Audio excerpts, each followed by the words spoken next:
Buenas, saludos. Aquí les voy a hablar acerca de los aspectos fundamentales y, como siempre, enfocándome un poquito en lo práctico de la ejecución de ensayos de impacto. Me voy a centrar principalmente en Charpy, porque el ensayo de Charpy es el que hacemos en el laboratorio, aunque hay otros tipos de ensayos de impacto. Bien, primero me gustaría definir qué es el impacto. Es, según el diccionario de la lengua española, de la Real Academia de la Lengua Española, es uno, el choque de un proyectil o de otro objeto contra algo o alguien. Y en una tercera definición tiene efecto de una fuerza aplicada bruscamente. Entonces hay una alta velocidad de deformación detrás de una carga de impacto. Es una carga de choque, ya sea en flexión, tracción o torsión. Es cualquiera de estos esfuerzos aplicados a una alta tasa de deformación, a una alta velocidad. Entonces, el principal resultado que se quiere obtener de este ensayo de impacto es la energía de impacto. Eso es lo que se desea conocer. ¿Cuánto en impacto me puede absorber un material?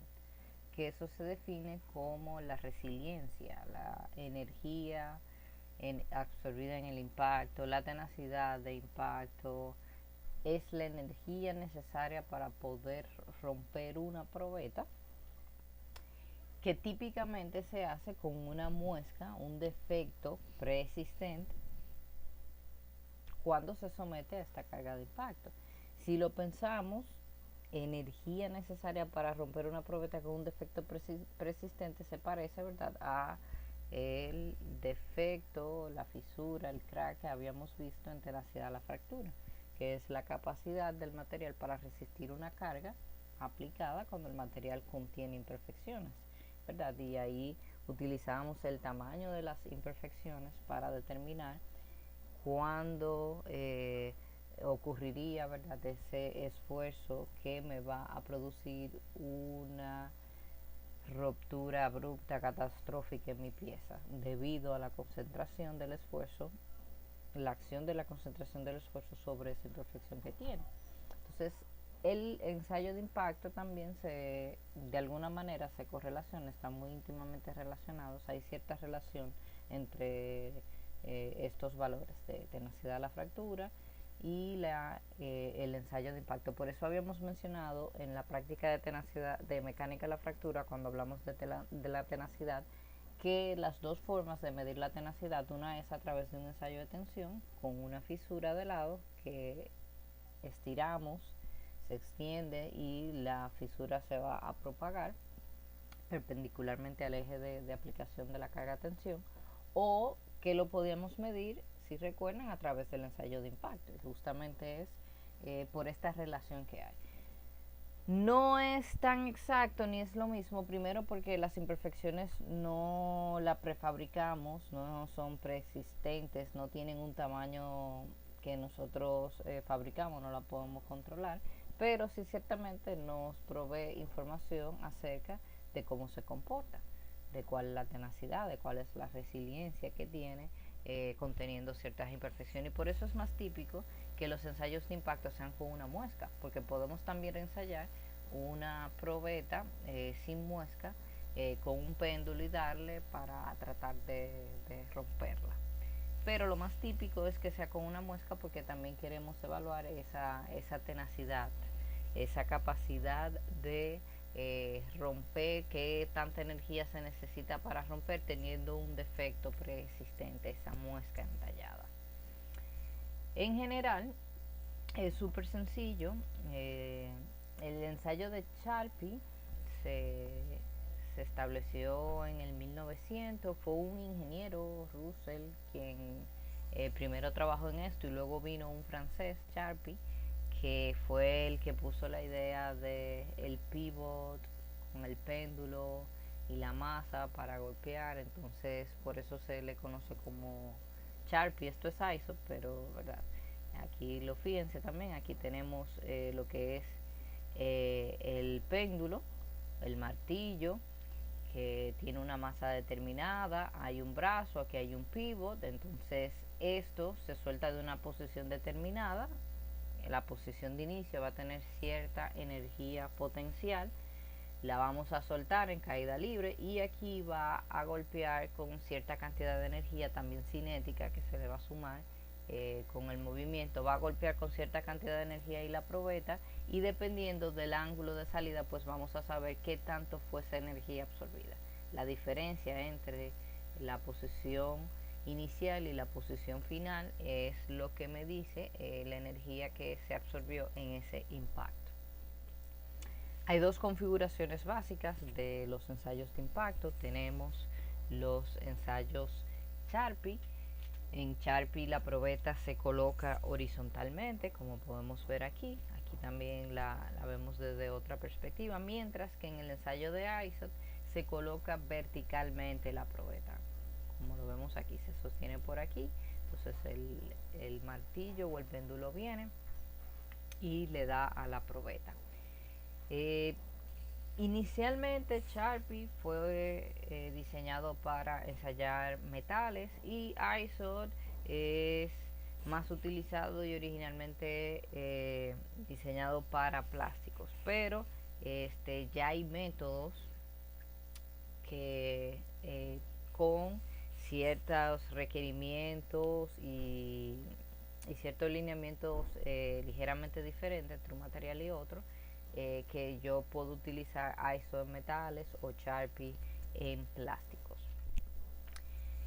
Entonces, la norma más importante que vamos a estar viendo básicamente va a ser la CTM23, que es de donde está normado lo de los ensayos de Charpy. También viene de ISO para metales, y la homóloga de la E23 para Charpy sería la ISO 148.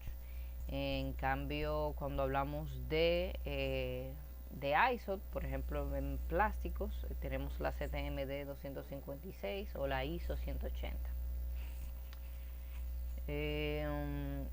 Entre los parámetros básicos que tenemos que tener en cuenta de este ensayo es la masa que tiene el péndulo, el cabezal y también la longitud del brazo, porque eso me va a determinar la energía, ¿verdad? Y los ángulos o las alturas iniciales, finales, que con esa diferencia, los ángulos me permiten también ubicar con posición, posición angular, ¿verdad? Las alturas, o sea que puedo utilizar tanto los ángulos como lo que sería las diferencias de altura para calcular la diferencia de energía. La energía inicial sería en la posición inicial. Esto que está aquí, la última, sería la energía de la fractura, y la diferencia es la energía que fue absorbida por esta muestra que está aquí. Ok. Hablando un poco de las diferencias entre la ISO 148 y la ZM23, aquí quise desglosarme, desplayarme un poquito para que vean que, aunque hablamos de normas homólogas, muchas veces no necesariamente los requisitos, las dimensiones de las probetas son exactamente iguales, y por eso a veces no son realmente 100% comparables los resultados, porque esas ligeras variaciones en las especificaciones técnicas pues a veces tienen influencias en el comportamiento de las propiedades que se registran a través de ese ensayo. En ISO, el borde del martillo, del hammer, el striker que choca con la muestra, puede tener un radio o de 2 milímetros o de 8 milímetros. Y en esta norma la energía absorbida no debe de exceder un 80% y tampoco debe ser menor a un 10%. Todo esto son incluso reglas generales de metrología que podemos aplicar general a cualquier instrumento. son márgenes muy conservadores. Por debajo del 10% el instrumento no tiene como la sensibilidad necesaria o la resolución para poder hacer una buena medición. Y por encima del 80% de la capacidad, la mayoría de los equipos suelen no presentar un comportamiento lineal en lo que es los errores, y por eso se aplana más la curva y del comportamiento de los instrumentos, y es menos fiable utilizarlo por encima del 80% de su capacidad. Pero aquí la norma me dice que la energía absorbida en el ensayo no debe exceder el 80%. En la CTM23, el radio del filo del golpe del striker puede ser de 2 a 2.5 milímetros. Aquí hay una menor diferencia entre el radio que puede tener. La resiliencia no debe sobrepasar el 80% de la capacidad de la máquina, pero podemos admitir resultados hasta un 85% de su capacidad. Esta norma me dice que por encima del 80% ya los resultados no son muy exactos y que se deben de reportar valores redondeados, aproximados. Entonces también en la CTM23 la velocidad de impacto no debe ser menor a 3 metros sobre segundo, ni puede superar los 6 metros sobre segundo. En la ISO 148 está de 5 a 5.5 metros sobre segundo. ¿Qué diferencia puede causar esto? Bueno, el radio del striker, del filo del golpe, del martillo, ha sido estudiado muchísimo, así como muchas otras variables en este ensayo que tienen influencia. Y en general, yo les puedo comentar que he visto que por encima de los 200 joules hay una diferencia significativa en la energía absorbida en una misma probeta de un mismo material cuando se utiliza un striker de un radio de 2 milímetros versus uno de 8 milímetros. Y tampoco es que son consistentes, si fuera que siempre fuera mayor que, pero a veces resulta que hay ciertos materiales, aunque suele ser mayor la energía que se recibe cuando tenemos un radio del borde de golpe de 8 milímetros que uno de 2 milímetros, que es más pequeño, hay en algunos casos a veces aparecen 2 o 3 materiales que sin embargo son al revés. Entonces tampoco podemos hacer una regla y tampoco es que siempre como el mismo valor. Entonces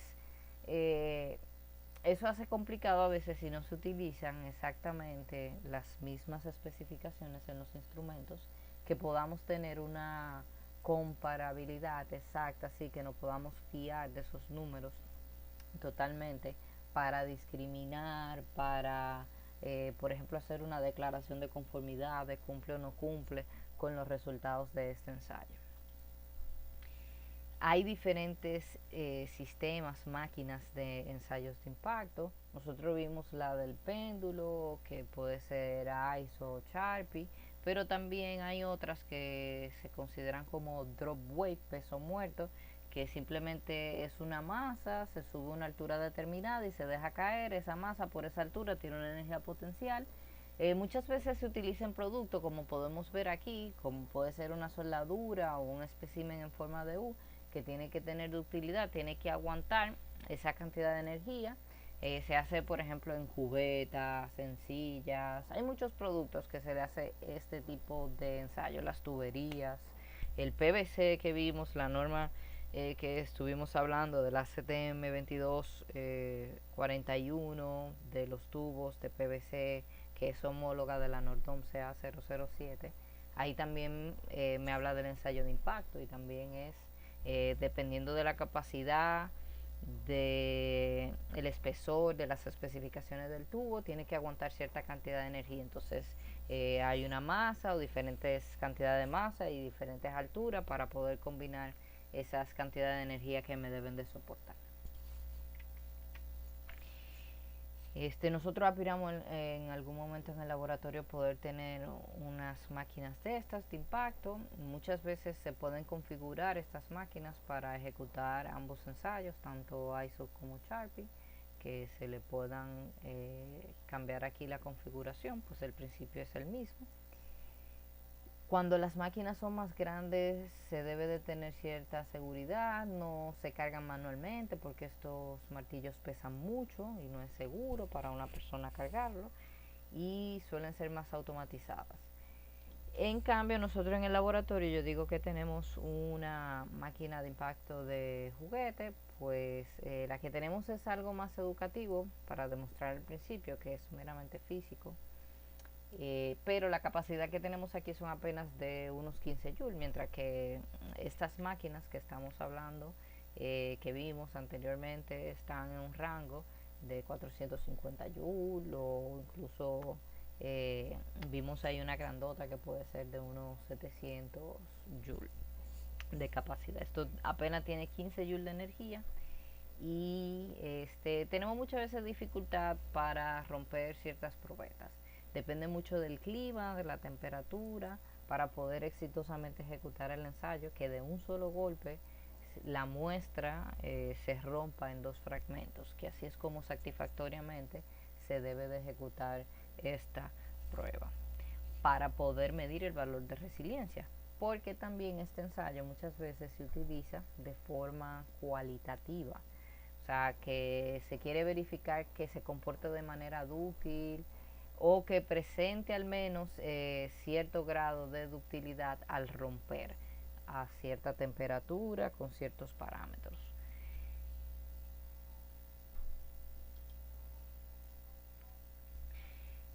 La probeta que nosotros usamos es bajo la CTM E23.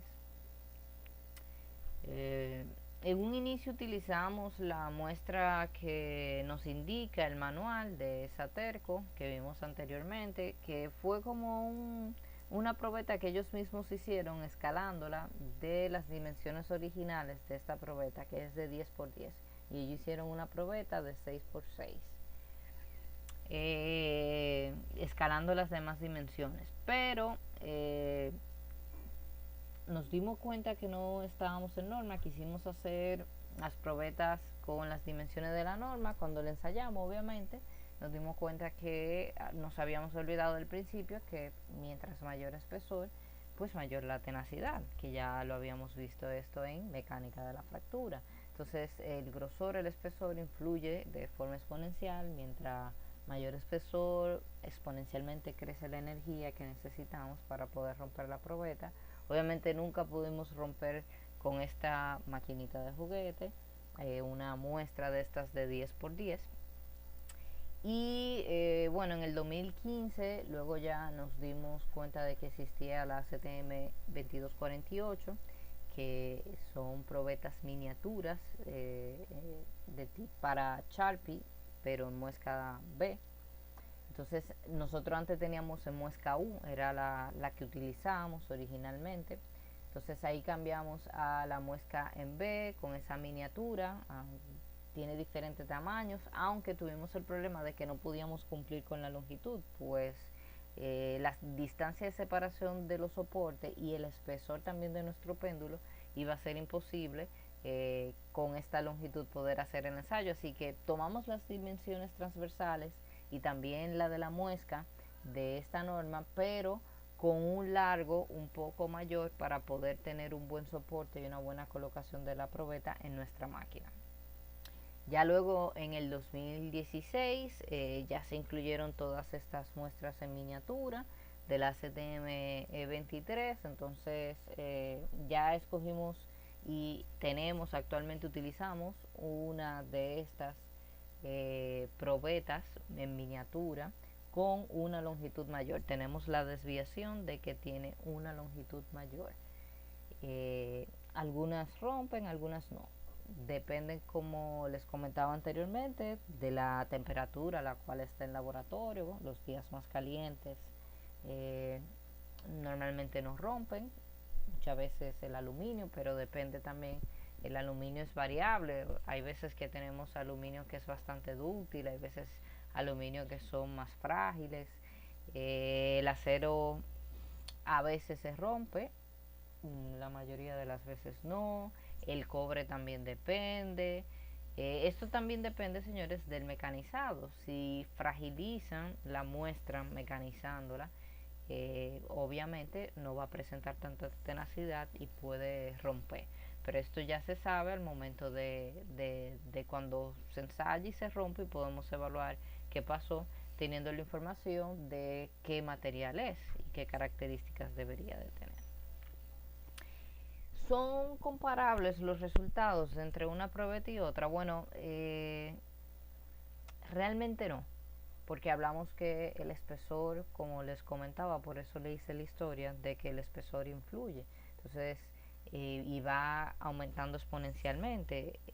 Pero hay algunos estudios que hacen correlaciones. Lo ideal es que si usted va a hacer este ensayo, usted tenga un estándar el cual le diga claramente cuál es el criterio de aceptación o de rechazo para la prueba, y que siga los lineamientos y que lo haga en los parámetros que le indica ese estándar para poder tomar.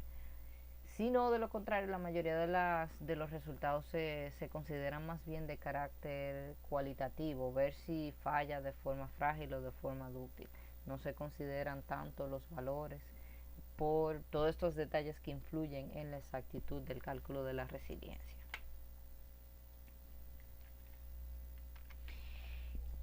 Para que vean, esto es el efecto de el radio del golpeador, del striker. Esto es un reporte hecho para uno de los subcomités de la CTM. Fíjense aquí que tenemos 1, 2, 3, 4, 5 aleaciones diferentes, aleaciones de aceros inoxidables, y ellos comparan aquí la energía que tuvieron esa misma aleación con un striker de 8 milímetros versus uno de 2 milímetros. Fíjense la media, en general el de 8 milímetros es ligeramente mayor, fíjense, mayor, mayor, mayor, excepto en esta aleación que aquí fue ligeramente menor. Como le comentaba, siempre hay uno que eventualmente, entonces no hay una correlación así tan exacta, hay que investigar, buscarlo para uno estar más o menos exacto de cómo uno debe interpretar, y va a ser siempre una aproximación, no hay exactitud aquí. Si queremos exactitud con este valor de la resiliencia, entonces debemos de seguir un estándar que me especifique muy bien cuáles son los parámetros, porque para poder tener comparabilidad con estos resultados debemos de cerciorarnos de utilizar los mismos parámetros. Entonces, el principio de la medición es la energía potencial, la diferencia de la altura que va a ser la energía necesaria para poder romper la probeta.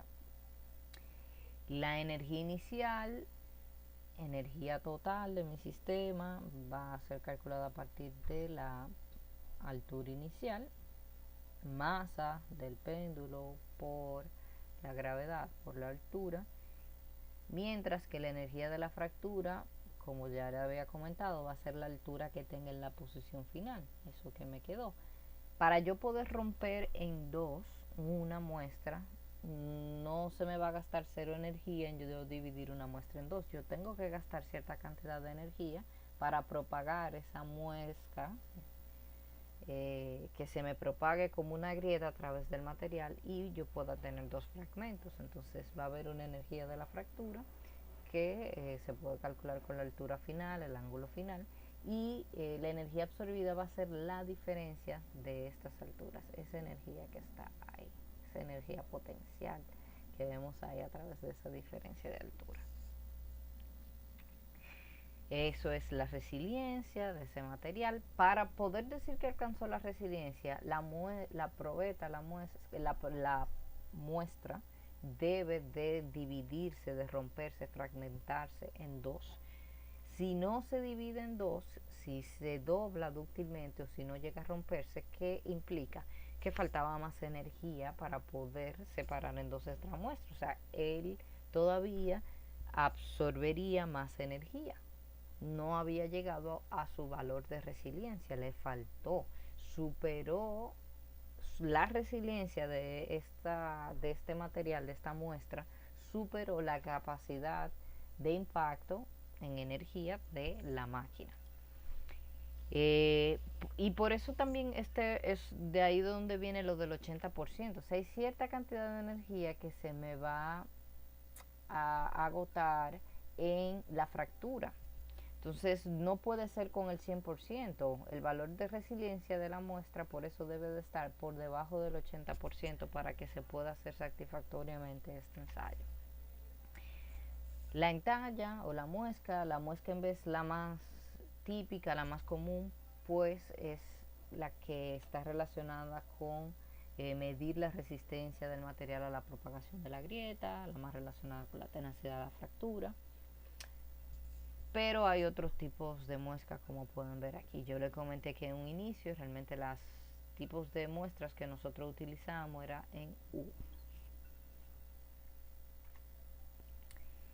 ¿Cuáles son los resultados? Bueno, ya vimos que los resultados pueden ser cualitativos o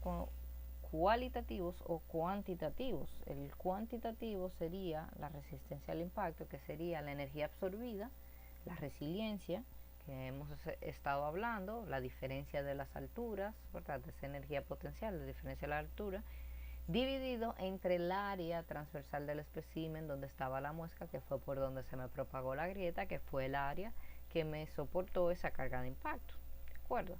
Esta área de acá. Entonces, esa energía, esa resistencia al impacto, lo más típico es que sea Joule sobre metro cuadrado o alguna otra variación con algún múltiplo de estas unidades. En ISO muchas veces se utiliza el término de pérdida de energía durante el impacto por unidad de espesor de la muestra, y esta se da en Joule sobre metro o Joule sobre centímetro.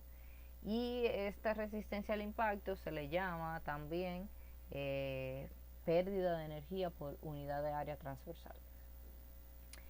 Aquí podemos ver una probeta de impacto, cómo presentaría una fractura frágil. Y aquí esto es una fractura dúctil, pero fíjense que esta no tiene muesca. No podemos comparar muy bien los comportamientos, pues el área no es la misma. Entonces, aquí fue dúctil, se utiliza muchas veces como ensayo cualitativo para soldaduras o para otro tipo de materiales que se utilizan en productos para verificar, ¿verdad?, su utilidad. En la ISO 148, fíjense, aquí nos muestra el esquema para poder determinar de esa fractura qué porcentaje de la fractura fue fibrosa, el porcentaje de determinación de fractura. Pueden haber tres tipos de fractura: una totalmente lisa, donde todo sea tipo superficie 3. Puede haber otro tipo de fractura donde todo sea tipo superficie 2, que sería totalmente frágil, o lo más típico, y es lo que vemos en el laboratorio cuando se rompe totalmente en dos, es esta que está aquí, que es parcialmente dúctil, parcialmente frágil. Empieza a ceder plásticamente hasta que ya, ¿verdad?, me quiebra de forma abrupta, aquí de forma frágil, en clivaje, fallando a cohesión.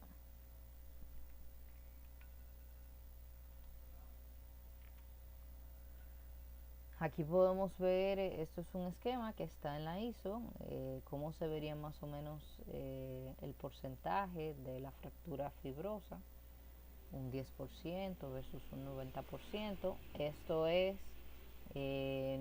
esto que está oscuro sería superficie fibrosa, que está así como nos quedaría la superficie más o menos a tensión de un metal dúctil, que se ve como coalescencia, muchos poritos, granitos, fibras aladas. Y en el centro ya vamos a tener una fractura totalmente frágil, ¿verdad?, que va a reflejar brillo. Fíjense aquí, una totalmente frágil. Aquí fíjense en el borde, miren las deformaciones, como la tenemos, y en el centro quiebra frágil, versus una dúctil. Aquí esta es la zona de la muesca. Entonces fíjense que aquí está todo deformado. Esto fue totalmente dúctil. Aquí podemos ver también la influencia de la temperatura en el comportamiento, en la tenacidad, en la resiliencia del material, que es otra de las variables que influye. Mira aquí a menos 59 grados Celsius, como falla totalmente frágil, versus a 79 grados Celsius, como falla totalmente dúctil. Entonces, les comentaba que en una fractura que es frágil vamos a ver una descohesión, va a ser una superficie brillante que refleja la luz, porque falla, es una microestructura, es cristalina, falla clivaje, refleja la luz porque es algo a nivel micro. Mientras que en una fractura dúctil va a haber una coalescencia, se va a quedar una superficie fibrosa, mate, que absorbe la luz, no refleja. Por eso ustedes ven aquí, ¿verdad? Se ve más claro, todas esas zonas claras era reflejando la luz que estaba. Y las demás zonas que se ven negras no es que no las reflejaran, lo único que estaban orientadas en otra dirección, en la dirección en la que reflejan la luz. Aquí sí la superficie es menos brillosa, rugosa, mate. Todos los resultados de impacto entonces son comparables. Bueno, ya vimos que hay diferentes factores que influyen. La resiliencia material está determinada por la cantidad de sección de fractura dúctil que resulte del ensayo. Mientras mayor cantidad de fractura dúctil o porcentaje de fractura fibrosa, mayor resiliencia tiene el material. Y entonces hay otros parámetros del ensayo que influyen en ese porcentaje de fractura fibrosa resultante. La temperatura ya vimos que influye, vimos también la velocidad del ensayo, de la aplicación de la carga. También ocurre lo mismo con el radio de entalla de la muesca, o como vimos con el borde del striker, de lo que golpea, del martillo. La ductilidad de la muestra en general va a equivaler a una mayor resiliencia en este ensayo, a una mayor tenacidad, y por eso estos resultados de ensayo de impacto se utilizan mucho más de forma cualitativa que de forma cuantitativa.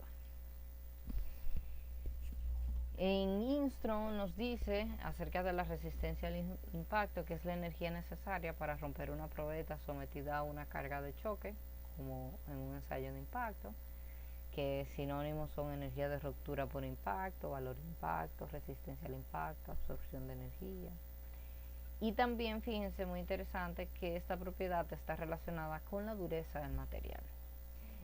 Una característica que se puede determinar, calcular a partir de los resultados del ensayo de impacto es la temperatura de transición de dúctil a frágil. Como vimos en una de las imágenes anteriores, mientras menor es la temperatura, más se fragilizan, o al menos esto se observa en ciertos materiales. ¿Cuáles son así? Bueno, los que tienen una red cúbica FCC siempre muestran una ruptura dúctil, tienen una alta plasticidad y siempre van a presentar una ruptura dúctil. No influye la temperatura, siempre son dúctiles. Los que son centradas, hexagonales centradas en las caras HCP, entonces hexagonales compactas,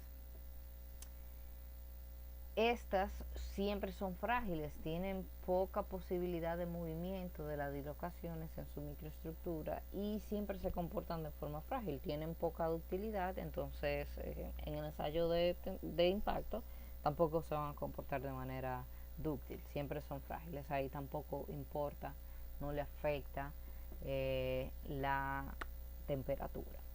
Pero entonces en las aleaciones con red cúbica centrada en el cuerpo, ahí sí vemos que la temperatura sí influye. Eso fue lo que vimos en esas imágenes anteriores. Una estructura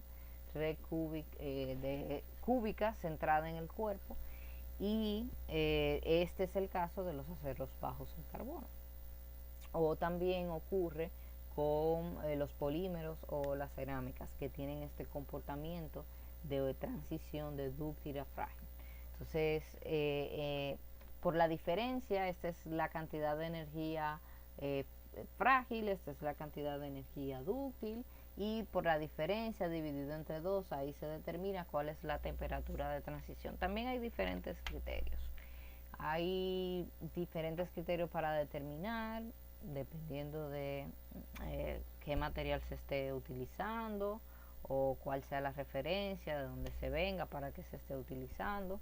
Hay criterios a veces de 50 joules de energía para determinar la temperatura de transición, o de 20 joules, o cuando ocurre en el ensayo de impacto un 50% de fractura fibrosa, o cuando ocurre, que se considera mucho más fiable, más conservador, un 100% de fractura fibrosa.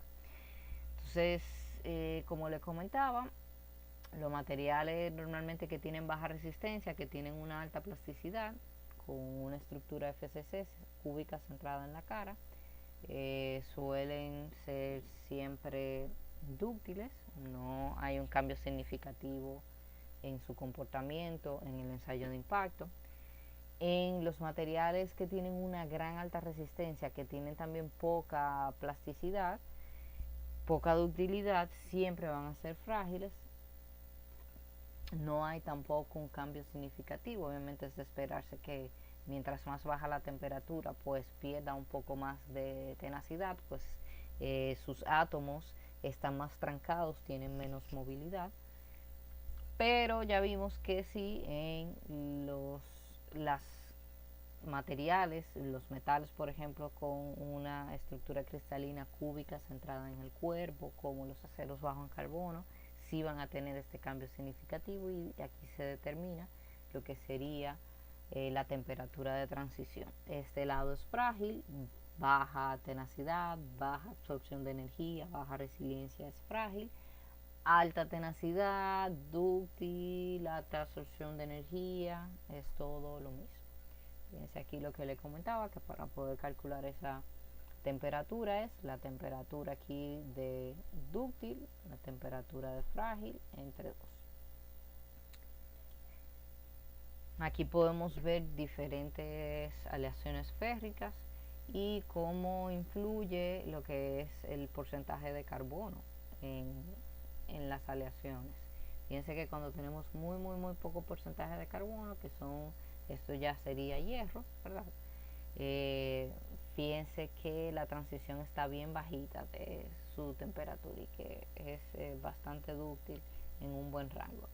Versus cuando nos acercamos un poco más, fíjense, a la composición de la eutéctica, 0.77% de carbono, que es más resistente, menos dúctil. Fíjense aquí ya su temperatura de transición está en una temperatura mucho mayor. Bien, muchísimas gracias, espero que le haya sido útil y que hayan aprendido y encontrado cosas interesantes aquí. Bye bye.